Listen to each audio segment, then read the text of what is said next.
Good afternoon, everyone. Very pleased to be back, like all of you, at TOC Europe. I think my last one was, oh no, I was there in October, yeah. But really big one was like this, was back in 2019. Uh, we have a great session this afternoon. It's going to be a little provocative in some aspects, but we will be part of it all together this afternoon.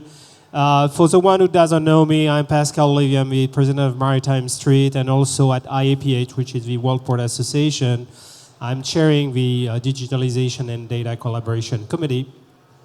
And for our subject, we already started to talk about standardization at the end of the morning with some terminal operator in Port of Rotterdam and also HPC. So that was pretty interesting. So we're going to follow up on the previous discussion. So we have a line today for great speakers. We have the who's who of standardization from the private sector perspective and representing also port authorities. We have MES from Portbase and representing also ProTech and IPCSA, the International Port Community System Association. The oldest organization among the four gentlemen here. IPSCA was created back in 2011, right? Yeah, by the way, I was the founding chairman of that organization in those days. We have Ben representing ITPCO, the International Task Force on Protocol Optimization, 2014, Ben, right? The first start of with Shell and Berks, working on protocol optimization. And the more recent organization is the Digital Container Shipping Association with Venning. We have not met for quite some time with Venning, except by all of us, video conferencing. And I would say the new kid in town in terms of organization, working on standardization in our industry from a terminal perspective is Boris representing TIC 4.0. So we're going to be discussing about standardization, harmonization. We're going to try to create, we have no PowerPoints, right? So it's going to be a round table. Going to be driving the Q&A all the time. So if you want to stop me anytime, ask questions, please do. We want to be the very collaborative session indeed. But before we deep dive on the question and we address some specific matter, I'm going to ask each of our participants today to introduce what you are doing in terms of the organization, in terms of harmonization, standardization, what is the latest status. For the one who doesn't know DCSA, ITPCO, IPSCA, and TIC, it's going to be a good introduction. Let's start the first round, Mes. Yes, thanks. I represent IPCSA. IPCSA is the International Port Community Systems Association, which represents the interests of port community systems around the world. Port community systems, they exist for about 40 years already. And 10 years ago, an association was established to represent their interests and to gain more knowledge about port community systems. Because at that day, it was only in Europe, where we had Hamburg, Rotterdam, Felixstowe, Le Havre, Barcelona. And now, 10 years later, there are 50 members in IPCSA all over the world, representing over 500 ports. ProTect is the standards body within IPCSA. ProTect is mainly focused on port message designs. So any information that needs to be sent to the port authority, about burst planning, about dangerous cargo, waste cargo, we have created standards for. We are still maintaining them, and at this moment we are a bit reinventing ourselves because we were founded in a time where EDIFACT was still the standard, and now we are looking at how can we integrate more into newer standards, newer exchange models, and looking how to expand. And therefore, also we are looking at how our ports around the world at this moment, looking at the usage of standards in this field. And this year we will bring out a questionnaire to get more insights and to take a look where we can help ports especially to go further. So, thank you. Over to you, Ben. Good afternoon, everybody. My name is Ben van Scherpenzeel. I'm the chairman of the International Task Force Protocol Optimization. This is a group of operational people from ports and shipping lines. And we work together to improve the port call process. So together we have looked what does the port call process look like for tankers, bulkers, container ships on a global scale. So it's based on international contracts, international regulations. And what is the minimum data that we should share together to live up to those regulations and contracts, to navigate the ship, to report the ship to authorities, and to plan the ship with the terminal and the part of boarding place. That's what we do. Thank you very much.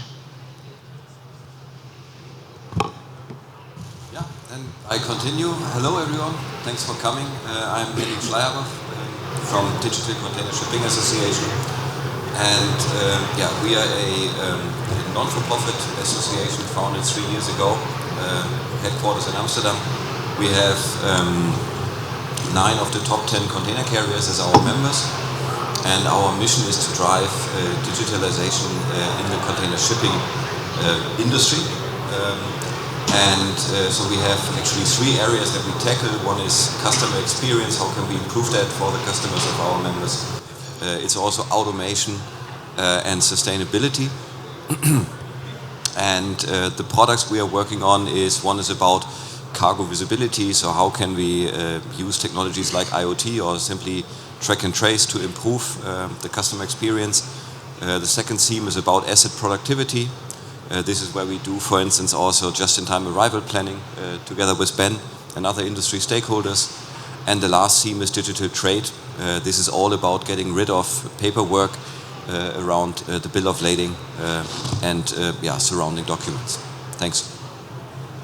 So I'm the new kid on the block, Boris Wenzel. I'm the president of TIC 4.0. TIC 4.0 is an association which regroups terminal operators and their suppliers. So it's a bit unusual, which means we have equipment suppliers, we have technology, and especially also solution suppliers, solution providers. And so the full scope of equipment processes that you have in a terminal are then discussed among our members in working groups, and we are in fact defining the standards for what happens inside a terminal as a first priority. More than standards, we actually are developing a language that allows equipment to communicate with each other and that can also be read by humans. At least that's how it's explained to me. I cannot read it, but some humans can read that language.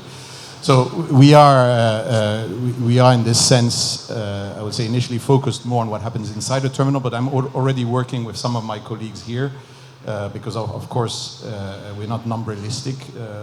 There are ships coming to a terminal. A terminal is part of a port authority, so we are also looking at integrating our standards with the work of DCSA, ITPCO, and also with IPCSA.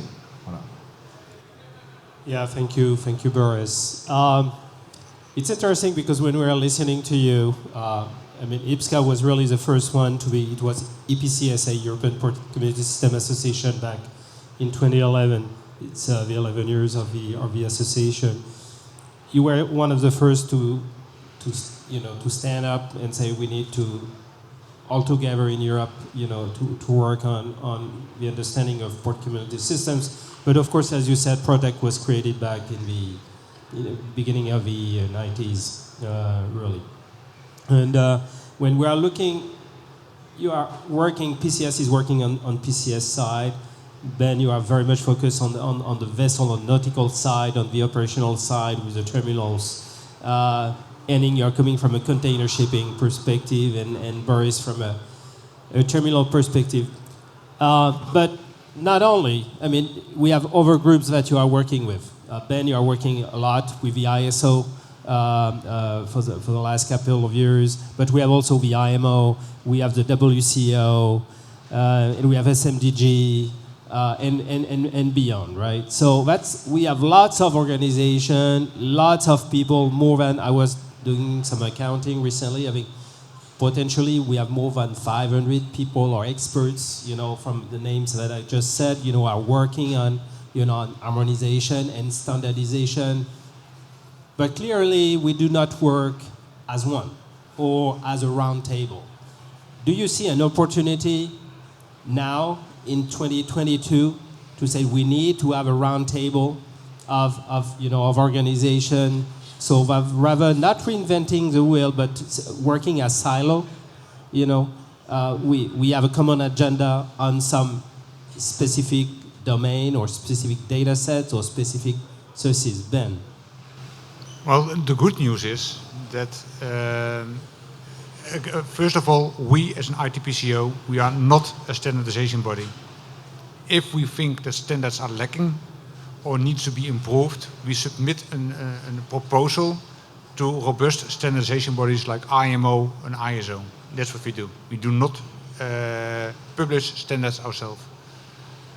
So the good news is that now we have identified for the ship movement that if we have standards or we need standards, we go for nautical standards to the International Hydrographic Organization. That's a United Nations organization of 73 member states. So that's what we do. We only go there and nobody else.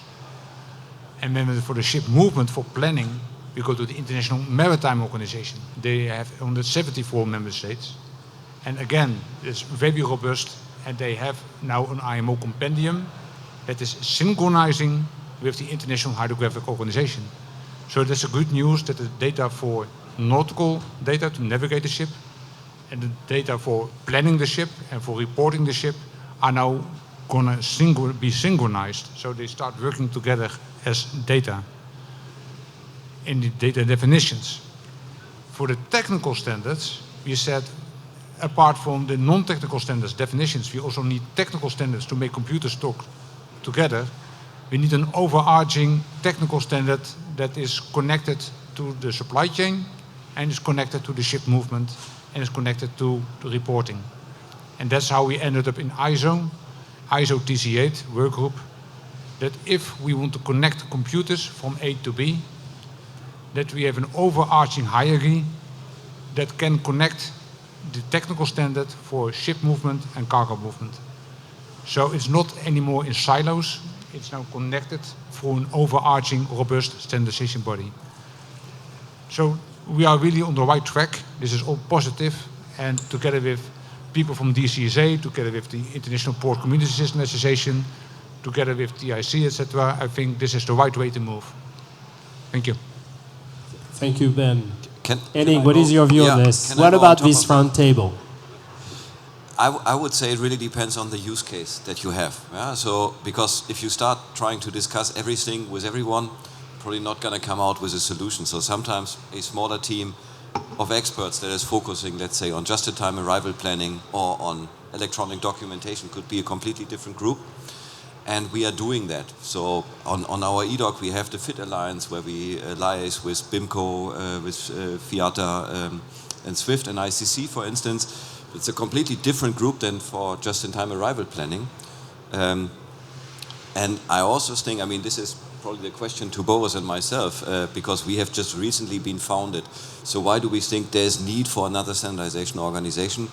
I see there's a big demand in the private sector. So it's not so much about business to government standards. That's what Ben mentioned. We have the UN organizations there. They are strong, but there's a lot of, I mean, what we do on the terminal automation, for instance, or what we do between shippers and carriers. There are standards where UN organizations are too slow and also not always, let's say, knowledgeable enough about coming up with a standard that really works in practice for the participants. So this is where we think we need to be active and we need to drive, and then we try to align, of course, not come up with something new, but we try to align with existing standards. So there is no need to come up with a new term, for instance, if UN CFAC already has one, or the IMO file compendium already have a way of calling it, then we connect to that. But sometimes there are elements which are simply missing. So your view is, Henning, is yes, but on specific subject matter. For the roundtable, yes, that's right. What do you think about the roundtable concept here, Boris? Okay, I'm going to answer that, but let me first explain a bit our point of view. Is as I said a bit earlier, we started really with a view of a need for standards for what happens inside the terminal. Why?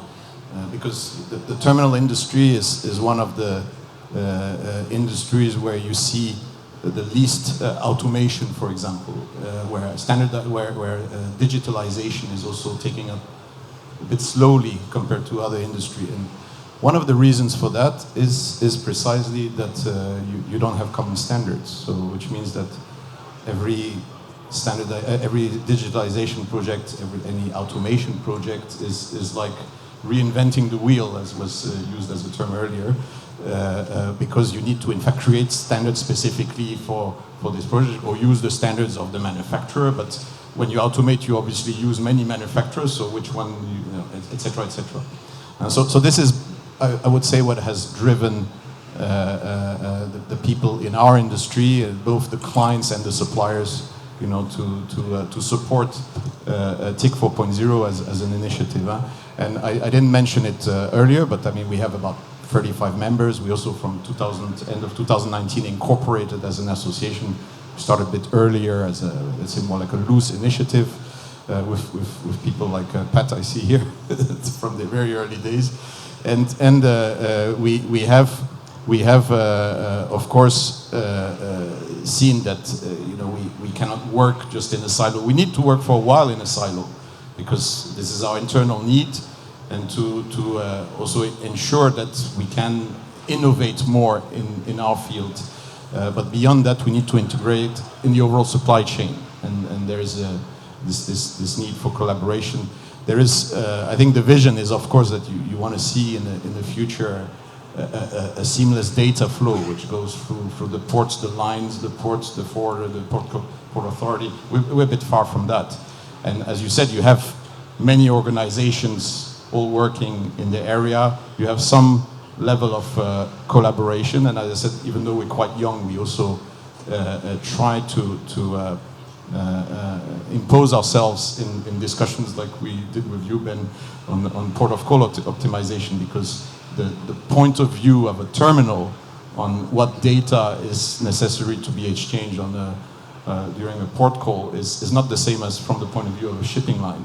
Okay? So I would say different point of views are important, and that's why the best way to resolve precisely these interfaces is to ensure that you have organizations from the different sides of the activity, so that the global viewpoint is taken into account. But beyond that, I think I agree with what was said before. Is we cannot address these interfaces all at once. It needs to be done case by case because you have different expertise which come into play. And finally, I think, as you said, you have this multitude of associations. We should maybe find a way to federate them under some wider umbrella, which is also not going to cover the entire logistic chain, but at least a bigger part of it, and so that it brings in common, in fact, the organizations which are below, working the different segments. Yeah, thank you, Boris. And it's clear also that from the creation of TIC 4.0, you were very much focused on digital twinning and automation. So you are facing also before IR, IoT, whereas standards is just on smart containers, just starting, and so it's a brand new field as well. Exactly, absolutely. I mean, in fact, the motto of TIC 4.0 is to provide tools for our industry to embrace the fourth industrial revolution, and because today a lot of people talk about it, but factually in terminals. We are still at the prehistoric age. Huh? Yeah, we have some members who are very advanced too, Yes. like in Rotterdam or Singapore as well, right? So, Mess, what do you think about the round table? You need to have, like Boris said, maybe another party could be more neutral for all the ports. Yeah. Yeah, I think I can really agree with Henning and Boris. Looking at a round table, it should be focused on a specific problem we are facing. So really a roundtable with every expert out in the field, it would be too much. You would have, well, around ourselves, all kinds of barriers in how we talk about standards, what standards we use. But on the other hand, we do need agreements with each other. We do need to agree that we focus on, well, worldwide standards like ISO standards, UN CFACT standards. So if we have those kinds of backgrounds for our standardization bodies in place, then we don't really need a round table. And yes, we do need to talk to each other, but for specific cases. Also looking when, from our side, port community system, we are really in the middle of all the processes. We are connected to the port call processes, to terminal processes. We are in the middle of the supply chain of containers. So we need to talk to everyone, but not at the same time. Yeah, the question is about what is a common denominator, right, of working together. In the morning session, we had different authorities, Port of Rotterdam, HPC, Moffat, and Nicole talking about terminals and standardization. And the conclusion of their meeting this morning was we have too many standards. So it doesn't work. We don't have time and budgets to work on, and to spend time with everybody, with all organizations. So we have to select ourselves what is interesting to us. So one of the big subjects here is adoption rate. Yes, we have hundreds of people working on standards, right? And you're right. And in UN CFACT also, I forget about UN CFACT and the role of UN agencies there. So yes, we have many standards for many reasons, many domains, many organizations, but the standards are not used. And for example, SMDG, which has been there for, even before Protect, for the BAPLI, and the latest generation of BAPLI are not used by everybody, right? So, we can develop things because of legacy application, people get retired, knowledge has left. So the question is adoption rate. Where do we stand on adoption rate? What are the bottlenecks? How do you see things, Henning? Yeah, thanks for that question. And one thing that I can say is adoption was probably the most underestimated thing for us at TCSA. So the biggest learning, when we started it, we thought that coming to an agreement on a standard with 9 competitors is difficult. That was, compared to adoption, easy. So what can be the reasons? Adopting standards is not a very sexy topic, so you have to be able to explain that. I think that is very essential. So we are currently transitioning to a product-centric organization, and we want to prove very clearly where we see the value. So we have made cases for digital trade, for instance. If we get rid of paper with 50% adoption rate, it can save the whole industry $4 billion a year. For the just-in-time arrival, we can save emissions, which is a big topic on sustainability and of course also cost. If you can adjust your speed, you arrive later, you avoid the unnecessary waiting. For a container operator, that saves money, and it's even good for the environment. Yeah? So there is real value in it, and I think you need to sell that to the business side of the stakeholders so that they tell the IT side to implement it. Yeah? Otherwise, it becomes a nerdy topic that the IT guys need to or want to implement, but nobody understands why. So we spend a lot of time on explaining this to both sides, and we had that discussion in the masterclass from TIC 4.0 as well.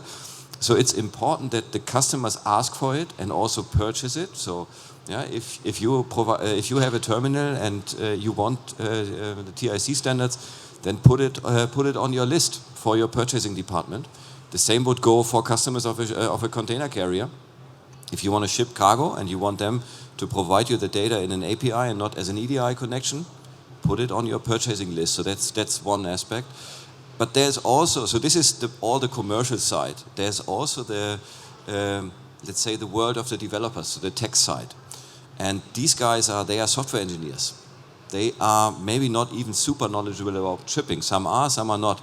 So for them, you really need to make it as simple as possible to adopt your standards. And that means you need to be on the platforms that they use. So you need to be on Swagger Hub, on GitHub. You need to provide them, ideally, I mean, what we are trying to do is with open source reference implementations so that they can learn from, okay, this is how I can do it. Now I only have to connect it to my own backend, and then I'm done. And by doing this, we hope, and we see it slowly coming up, that sometimes you can also fly under the radar. So even without your management, let's say, pushing for a standard, you can just bring it in. But we believe we need to really tackle both sides. So that's what we're doing right now. That's our learning. So, Mass, about 10 years ago, on terms of port community systems, you had about 15, 18 PCS around the world. Now we are about 50. But 10 years after, right? So, but it's 40 days after the first one was in Bremerhaven, right? So the adoption also of PCS and standardization related to PCS is a long way home. Do we want to wait? Shall we wait another 4 decades or 2 decades before all countries moving to this? What do you think? It's really, the question is adoption rate. Where do you see bottlenecks?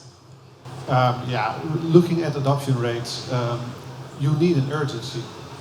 So there needs to be a driver to adopt, whether it's a port community system, a standard, whatever. There needs to be a good business case for the one investing time and money in it. And the business case sometimes just comes simply from legislation, IMO legislation, EU legislation, like the upcoming single window environment. It can come from disruptions. We face massive port congestions all over the world at this moment. So parties need to step up. They need to be faster handling cargo, handling gate in, gate out times. We've seen a huge growth of digitalization after or even during COVID. COVID really drove the need for digitalization, not only in our offices where we suddenly had to talk to a screen, but also to make sure that everything in your operation is as smooth as possible. So that is what I see, and what we've also learned from the port community side. You only achieve adoption when there's a good driver. Yes, it can be enforced, but there needs to be a certain business need behind it. Yeah, you put it out. You need drivers in the context of the supply chain disruption we had. There is a specific business case, which is in the US, where Gene Soroka, with the executive director of Port of LA, has been pushing a lot with the FMC and the White House and moving to PCS in the US as well, but not from a portal perspective, but also from an automation perspective, because the issue is really there. So where do you see, since you are the new one in town, how do you see adoption rate? This morning I was moderating the cybersecurity session. We were discussing about the IPH guidelines on cybersecurity for port terminals and port authorities. And the adoption rate at port terminal on cybersecurity and get organized is still just starting, So how do you see things from your angle of IoT and digital twinning and standardization and adoption rate? You said it's slow right now. Well, I think the need is in fact a big factor in the adoption rate, because if you want to implement digitalization, a full digitalization, a digital twin of your terminal, if you want to automate or semi-automate, as I said, it's a lot easier if you have common standards than if you want to do it yourself. So there is now a lot of pressure for the industry to adopt more digital tools and IoT tools, and I think this is what is going to help the standards we develop to be adopted. But more than that, I think the principle of our association is precisely that you have the clients and their suppliers jointly working on the standards, and the clients also telling the suppliers what they need. So the fact that there is this investment of time with both sides working on the standards gives, I think, a great chance that they actually will use the standards. This is what we hope. But it's early days. I mean, I said we also about 2.5 years old. So, but we are optimistic. I mean, actually, during this talk, I met some prominent equipment suppliers. I don't want to mention them, who told us that they are now selling to their client equipment which is TIC compliant, which is configured with the TIC standards that we developed. And why do I know this? Is because a terminal operator that is not our member yet, because not all are yet, came to see us and say, what is TIC? Because I'm buying straddle carriers and they're telling me it's going to be configured with TIC. So this is a very encouraging sign after only 2.5 years of work that already some of our supplier members are trying to promote the standards which are developed as part of their, I mean, they productized it basically as part of their offering. Mess, you were saying that we need a key driver for adoption rate. So last month, we're in the month of June, yeah. Last month, the IMO, we've been talking a lot of IMO. The IMO FAL committee decided to make mandatory, as of January 1st, 24, what we are calling the maritime single window, which is, a single window to manage the regulatory information from a ship-to-shore perspective. Do you think that could be, Ben, you and Henning and Boris, a key driver of change rather than putting large project, very complex like PCS and that we all know, whereas here we are talking only about the port call from a regulatory perspective? Yeah, I really think that mandatory, making the national single window mandatory from IMO perspective really helps in getting countries all around the world more digital. But it's only a small aspect. It's only about ship calls. Yes, there is cooperation about the cargo on board, but it's only a very small part of the entire supply chain. So in order to digitize further, we need to take a look at how can we ensure that the digitalization using standards is being taken up. But Ben, from a vessel side, I mean, the port call is it's a complex journey where you got health, you got immigration, you got terminal operator, you got customs, embark for vessel clearance in many countries around the world. I mean, do you see that as a new driver? What has been decided at IMO on the maritime single window and also the integration of the port call from a nautical perspective, operational perspective, beyond the regulatory side? Going back to the customer, the captain / ship manager or the headquarters in Geneva, they just want to report one time, I will be there at the part of boarding place or berth. They don't care if the timestamp is going to customs, immigration, the harbor master, the terminal operator or the pilot. They want to use one update to all parties. So whether it is related to the administrative data, the reporting to authorities, or for operational data to inform the terminal, they will just want to press one button with one timestamp. And that's exactly what we're doing now. So it needs to be both regulatory and in the operations that you can connect the data. In the end, it's the same ship arriving at the same berth.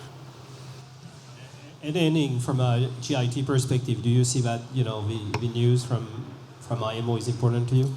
Of course. So it's super important, and I can only say we and our members, we like that because we like to have also comparable or ideally the same interfaces if we sail around the globe. So there's no reason to use different ways of reporting in every country.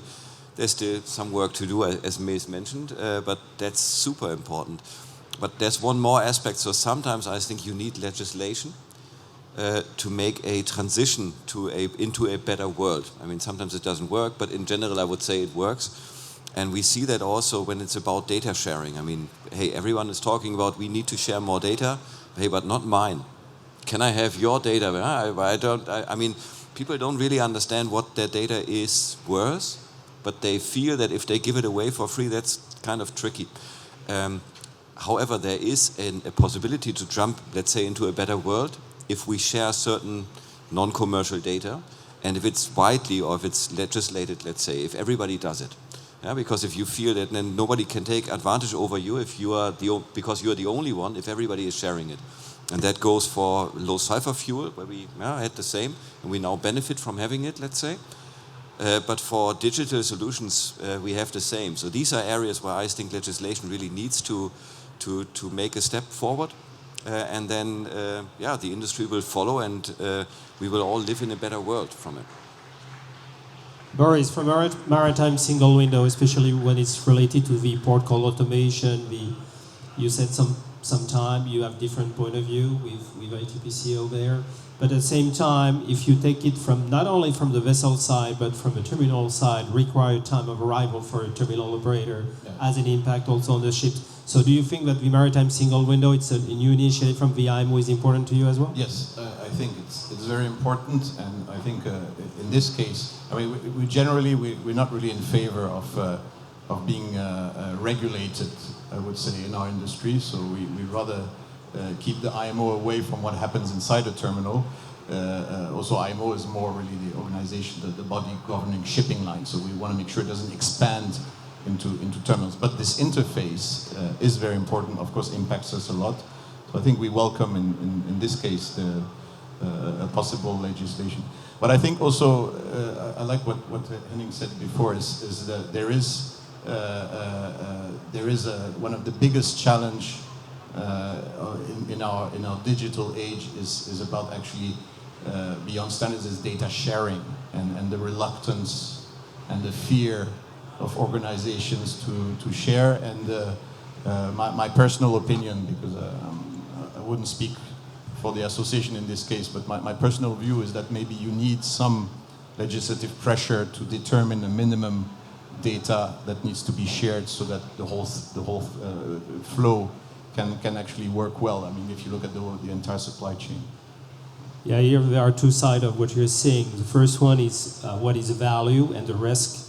And for sure, and again, in this panel session this morning, that was one of the subject matter. People do not understand the values and the risk at the same time to have a balance between the value and the risk of exchanging data. At the same time, we have been exchanging data for decades. You know, EDI has been there since the end of the 80s, right? So we have been doing it, but we were not questioning ourselves because we need it.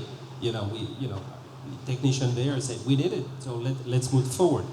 But on the other end, we have the subject discussion, which is occurring right now in different parts of the world, especially in the US.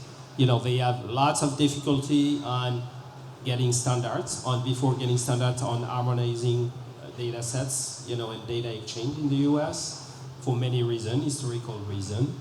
But because of the congestion, they have been tweaked to an environment where I said, if guys, you do not fix it, if terminal operator don't want to share their data, and so forth, we're going to come to a point that, we were with the commissioner, the FMC, at the World Port Conference in Vancouver 3 weeks ago, and he said, if you are not getting there, we're going to regulate it. So it is the subject discussion right now in the industry is, yes, you have an ISO standards, but it's like ISO 9001. Many companies are not certified ISO 9001. So why should that be? I'm very provocative here, right? So it's getting hot discussion. But it's not because you are ISO XYZ, but you're going to do it. It's your choice to do it. Where at some point, US is saying, if you don't do it, we need it for our economy. We need it for our cargo owners, because, like Ben said, at the end of the day, you got a customer. And the customer of trade is the important that in the export. So this is a role also of a authority, like a port authority, or maritime authority, or custom authority, or government, like in the US, it could be a White House decision to decide to regulate data exchange. What is your, gentlemen, your view on this? You are very conservative, Mass, on this. Yeah, I know. Well, if I look at how we did it in Europe with the port community systems, it was all on a voluntary basis. So for everything, every service we offered, every connection we made to the container terminals, to whatever party in our environment, it was voluntary. We even have container terminals in Rotterdam now that say we like the port immunity system so much that we made it mandatory for other parties to use the port immunity system as our single point of entry. And I think that is always the best way to do, to make sure that people want to use a system or a way of data sharing because they see the benefit. And not because there's some legislation there that says they have to do it. But if all else fails, yeah, maybe then you should make it mandatory. But first try it in, to find the business need behind it. But then, when we go back to 2004, with ISPS, government has to ratify, through their legal systems, also the ISPS code, legal environment.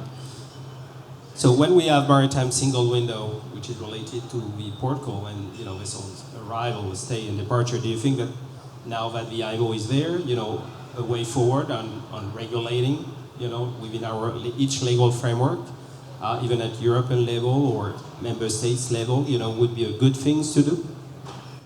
Of course, ISPS, the spin-off on terminals was placing of fences. So IMO is not regulating terminals, but it is indirectly connected. And it's the same for the introduction of CII, the Carbon Intensity Indicator, starting January 2023.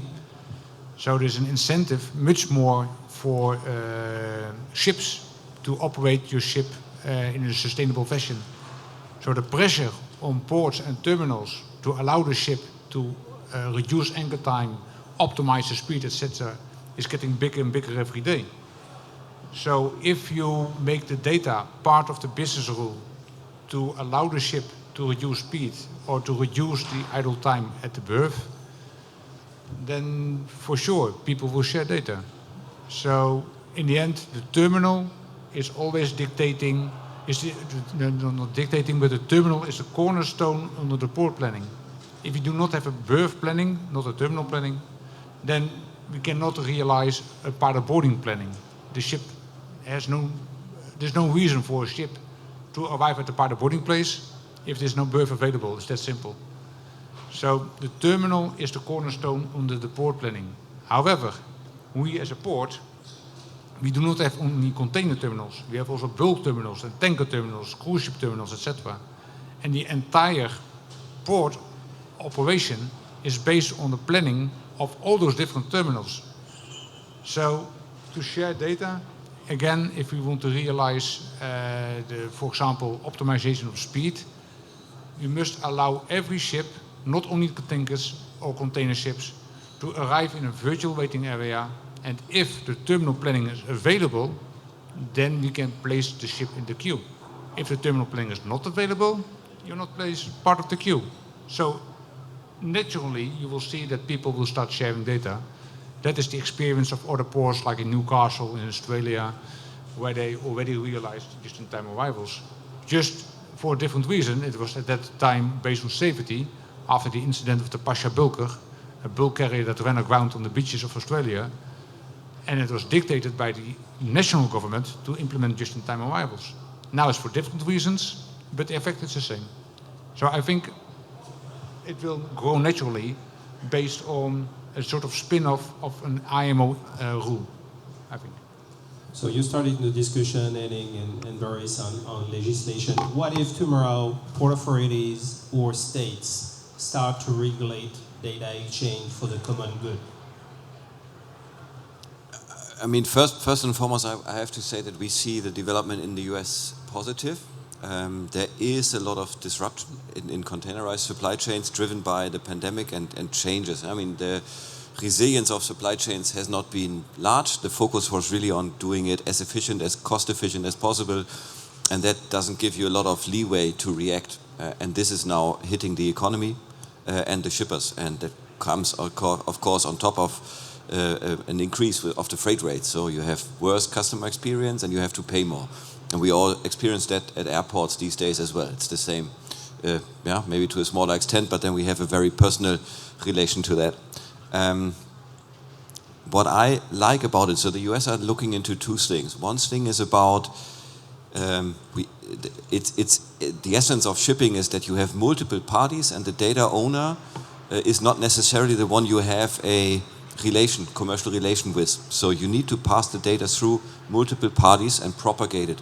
So one aspect they are looking at is data propagation. So how do I avoid that I try to pick up a container and I can't in the end if I'm an importer? Yeah? I want to pick it up from the terminal and I go there and my trucker returns and so on. So how can we take this out?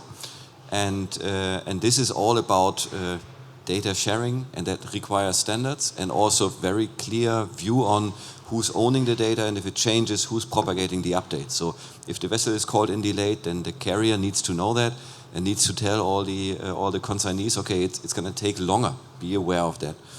And the other part is capacity management. So how can we foresee the utilization of the existing capacity, because it can't be changed fast. I mean, terminal space is limited and the vessel space is also limited. So how can we create transparency? This is this flow index that they want to create on what is the current utilization of the capacity in global supply chains. And that, again, is something where I would say it really needs a strong government-driven initiative to make it happen. So from the private sector, almost impossible to make this happen. And it only makes sense if a lot of people or the majority of the industry shares it or contributes to it. And this is why I see it positive. So, I mean, let's see what comes. Yeah? Maybe afterwards I tell a different story. But so far, I find it interesting. But of course, Boris, in some countries around the world, it's easier to regulate those kind of things, like in Asia and in the Western countries. Do you see that a good idea moving forward?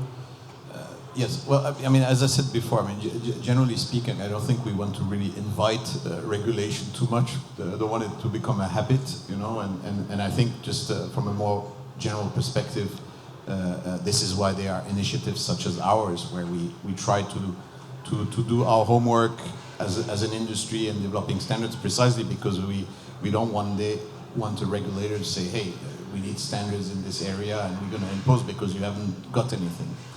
But on the single window, yeah, as I said, I think it does make some sense. It's quite a priority, and for sure, when you look at the different countries and port legislation, it will not be easy. It will be easier in some areas of the world than others, and this is where I hate to say it, but this is where a global organization like IMO maybe could actually be in a better position than leaving individual authorities to do it. Although, as I said, as terminal operators, we rather avoid having IMO get interfering too much with what we do. Yeah, it's clear that if we go back to ISPS, I mean, ISPS has been mandatory since 2014, but 2004, I mean, but the reality, as we all know, I mean, it's, you know, on the ground, you know, it's on the field, it's a different story, and the one who has been enforcing more ISPS has been more U.S. Coast Guard, you know, because they have the right to flag ship, to flag the ships, but in the facility at the same time. Just to finish on these things about data exchange, you know, as I said, we have been working on data exchange in the industry for decades, so it's nothing new. So certainly because it's generalization and accelerating of digitalization. There was a very good paper that World Economic Forum did at the end of 2019. It's called the Public and Private Data Collaboration for the Common Good of Trade. And the question is here, we have public stakeholders, we have private stakeholders, but we are doing that for trade. I mean, at the end of the day, trade is done by importers and exporters and cargo owners, and we are regulated in each government or each region for a specific, you know, domain. Customs, you know, is the authority on cargo, for example. Maritime authority is authority on vessels. So at some point we do trade, but you know, on a global scale, but under a regulated framework. Could it be a global framework, regional framework like EU, or local framework? So I think that we have to do that all for the common good as well of trade. So we have talked about regulation and standardization and organization and data exchange. So where do you see, you know, the future? What is your roadmap for 23 and beyond? Lots of things happening. Ben, you are very busy, I know. Yeah, lots of things are going on, right? have these new guides coming, from nautical data and operational data? As we speak, and it may sound very simple, but it's a pain, is to implement the standards for nautical data. So, for example, a very simple thing in Holland, we are used to a local chart datum called NAP, which nobody ever heard of in the rest of the world. So we are going to implement lowest astronomical tide for all soundings, charts, the chart information, water levels, etc., etc., etc. So the international chart datum is being implemented as we speak by the end of this month. And I can tell you, although it may sound simple and very small, it took many years and a lot of budget to do it. The next step is also being implemented as we speak, but will be realized next year, is that all our port, terminal, berth and berth position data will get a globally unique number. Again, it sounds very, very simple. Every ship on this planet Earth has a globally unique number, the IMO vessel number, that captures the data of the ship, length, beam, draft, ownership, etc. And it doesn't change even if you sell the ship or if you scrap the ship. On the shore side, we do not have a globally unique number for terminals, berths, berth positions. So the data match between ship and berth, the ship berth compatibility check, which is especially important in the tanker and bulk sector, because every time you go to a different port, is not possible. You do not have a globally unique number that captures the data of that specific berth about maximum length, maximum draft, maximum beam, etc. So that is being implemented as we speak, and that data set will be ready next year, based on the practices of terminals, how terminals work. So container terminals, they have a terminal, they have a berth position based on bollards. For tank terminals, they have a terminal berth and a berth position based on a loading arm or a manifold. So it is based on daily operations that we have proposed a standard to the International Hydrographic Organization, being adopted and now implemented, so you can see it in your terminal planning, in port community system. So if a terminal tells the ship agent, I want this ship at this berth position, exactly the same you see in the nautical chart and in the order in port base, in the port community system. It sounds very simple and very pragmatic, and it is, but again, it's a pain to implement. So that's on the nautical data side, but it has a direct relation to the operations, because if we know what time which ship is expected at which berthing position, then we know if the ship will fit. Is there sufficient under keel clearance? Is it not hitting another ship that is already alongside? Etc., etc. So we need to understand, does the ship fit? And then we can talk about the port planning, if it is not in conflict with the draft, etc. And based on the CII, we have been asked by our number 1, 2 and 3 customers to implement just-in-time arrivals mid-2023. So June next year, we will start implementing all the timestamps from terminals and the Port Authority based on the IMO standards. So once the ship starts crossing the line, 12 hours sailing away from our port, we will start informing the ship there is a berth planning, yes or no, available. If a berth planning is available, then your ship is requested to arrive at the pilot boarding place at this time, at this position. Again, sounds very simple. It is not. Thank you, Ben. So Henning, what is the next deliverable on your roadmap? Maybe I focus a bit on that digital trade, where we see EBL solution providers right now, also approved by so in that space right now you have to deal with one platform, and then you can issue an electronic bill of lading. We believe that interoperability in a technical and a legal way is required. So we want to avoid that there's either one dominant platform or you have to be on all platforms as a carrier. So we want to enable, and we are showing that through proof of concepts right now, that you can securely exchange a bill of lading, which is tradable proof of your ownership of the cargo, between one to the other platform. So I think that's the important step that we want to take. But let me also highlight one of the smallest things, like Ben mentioned, he's very right. So standardization is also a lot of detailed work in the end. So we look into IoT. One of our members, Hapag, announced that they want to equip all their dry containers with smart container tracking devices. Big thing.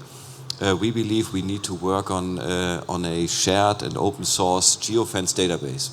If you want to use these IoT devices, you need geofences so that you can create geofence crossing events. So the box has arrived at a certain place or has crossed or is in the vicinity of the port, for instance. And we believe there's not a lot of meaning in everyone doing that individually in a fragmented way, but that should be jointly. And so that's something we are working on. Yeah, it's clear that on the first point, you are coming back to the legislative issue. From EBL, of course, TAC is one thing, standard is one thing, but, Hamburg rules, Rotterdam rules, UN CITRL, TRL, it's something else too, and it's a long way on, right? I think that Singapore has been, after Bahrain, the only one to use the model law on electronic transaction record, but it's a long way on too. That's right. So MLETR is something where we, this is what we are trying to push forward also through that FIT alliance that we have. It probably needs a little bit of lobbying. I mean, that is not necessarily a bad word, so we need to influence that an electronic bill of lading is equally good as a paper bill of lading, otherwise the whole thing doesn't work. Yeah, but we have seen that in other industries, so airlines do it. So I think it's going to be possible, but again, it needs to be done, it needs to happen, and it takes time. Yeah, it's where the roundtable is useful too. I mean, if you have to tackle some issue like IATA did, from a roadmap perspective, what's next?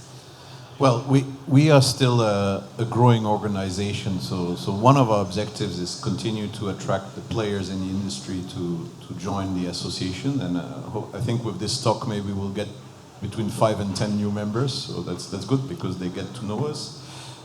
We already have, all the leading companies are almost all already members, so it's more the other ones. The other thing is we started publishing results about a year and a half ago, and we are now on a regular quarterly publishing schedule, and we're going to continue that. So I think we once again, as a new kid on the block, we are just starting where you others have maybe 10, 20 or more years experience. But more importantly, on the roadmap, what we have is we've been thinking about how do we ensure that the work which is being done on the development of terminal standards gains credibility. And we are going to be working with one of the ISO members, which is the UK and BSI. First, in the next 2 years, we aim to actually go through what is called a PAS, which is to have our standards become a publicly available specifications for terminals. And within the next 5, maybe 6 years, I don't know exactly, we actually want to have ISO standards for terminals based on TIC. So this ISO light process we do with BSI is actually takes you through the ISO process, but in a light manner. You go also through a vetting of various stakeholders. And I think like this, in the meantime, we continue producing quarterly additional results, and hopefully maybe by before 2030, we want to have the ISO 9 or 15,000 something, which will be the terminal operations ISO. So, Bess, what is on your roadmap at Protect next? Yeah, well, we have a roadmap on various levels. So if you look at Protect, we are focused on port messages, and for the upcoming future, I think the next year, we are doing updates on our dangerous goods messaging. We are also trying to take a look how we can cooperate with other organizations like DCSA on using the dangerous goods messaging for not only maritime transport, but maybe also for inland transport. So there we are looking into how to expand our current messages. And next to that, on IPCSA level, we try to work together as much as we can with all parties around us. So looking at the initiative Ben is undertaking, IPPCO, we need to take that into account, explain it to our members, make sure our members start implementing it, and there is really also a very important role for an association like IPCSA to understand which standards are out there, which are used where, and which are applicable at a certain moment in time.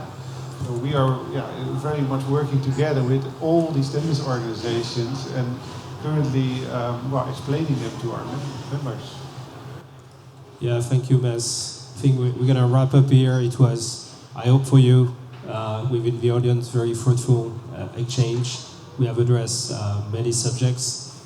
It's clear it's a long way home. It has been a long way home already for 4 decades in the industry for the standardization.